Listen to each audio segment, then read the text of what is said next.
should I buy or should I sell first? That's where you might want a bridging loan. So today we're going to discuss what a bridging loan is and how it might help you with buying and selling at the same time. So traditionally, most people will sell a house first, take that deposit, move into a rental property, find another house, buy another house, and do it really slowly and have to move a bunch of times. It's just a pain in the neck.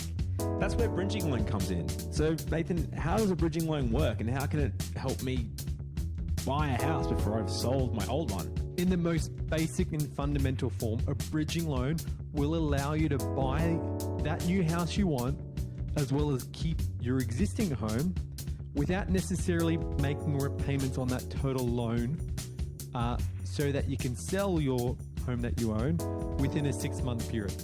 So I guess we back it up. So I guess in other words, you're saying for a time, I'm going to own 2 homes.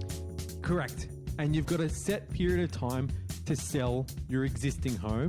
The good thing is you'll have your new home, which you can move all your things in, get all set up, and then you've got ample timing, usually a 6 to 12 month period to sell your old home. So for example, I'm living in my existing house, having a great life, and it's all good. Then I suddenly find a new home that I want to buy. I've got the deposit, but I haven't sold my existing one. Now, typically what happens in this situation is my income might not be enough to technically support both of the loans. That's where a bridging loan comes in. It means that I can still have my existing home. I can get a loan on the new one, so I get a foot on the new home. Then the bank will give me 6 months to sell my old home while I move into the new one. So what are some pros of bridging loans, Nathan? The first one is you don't need to be able to afford the 2 properties and the loan associated with it. So what that allows you to do is get that next property, provided you have enough equity in your home, without having to sell, pay rent, have fees associated with waiting around, paying, rent. So really the benefit is that you don't need to move twice. But like Nathan said, the banks will look at your capacity to pay for that loan in a bit of a different light. You still need to make interest repayments on the total loan. Sometimes some banks will actually add the interest to the loan. There's a few different ways they can look at it. It depends on the bank. But like Nathan said, they won't look at it in the lens that you're going to have both those properties for 30 years. So it means you can potentially have a bit more debt than you normally would have. But depending on the bank, some will give you 6 months to sell. Some will give you up to 12 months to sell the original home while you've already moved into the new one. So any other advantages, Nathan? The last one is you have time to sell your home. So as we mentioned before, the bank will usually give you anywhere from 6 to 12 months to sell your home.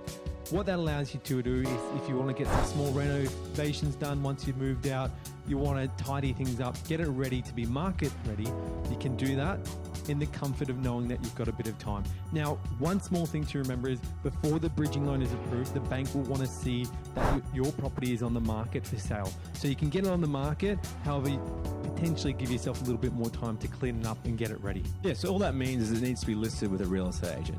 They take their photos, they do their normal thing. It's not that hard to do. But the good thing is it doesn't need to be sold. It doesn't need to have the money in your account to be able to apply for a bridging loan. So Nathan, what are some disadvantages of bridging loans? So interest is being calculated on the total debt of the 2 properties. What that means is interest will be calculated, added on top of the loan, or you can pay for it.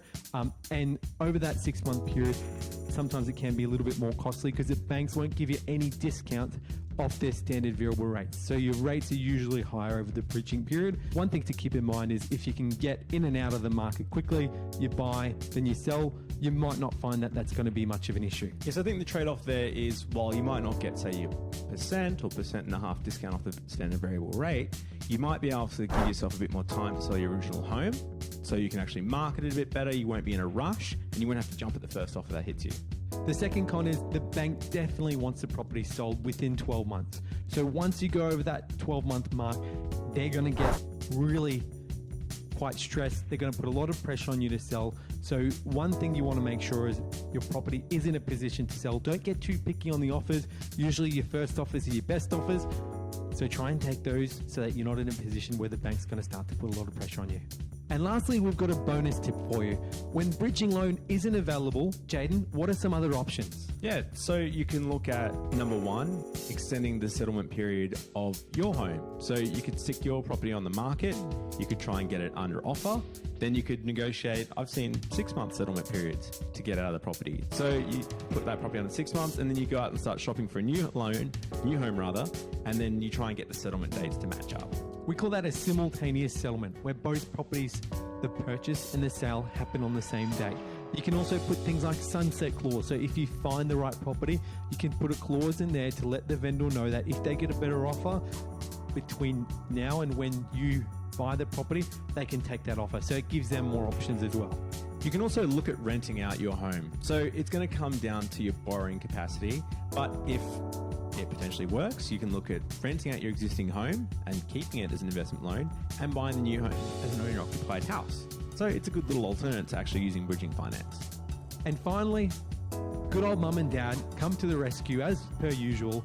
You can move in with family. Yeah, use the couch. Brothers, sisters, mothers, fathers, grandfathers, whoever you know, you can ask them if you can borrow their couch, sleep there, stay there for a few months whilst you make that transition between selling and buying your next property. Yeah, it's usually a few days, weeks or months in that case. Anyway, if you've got any other questions, hit us up at huntergalloway.com.au. We'd love to hear from you or leave a comment below. Until next time, catch ya.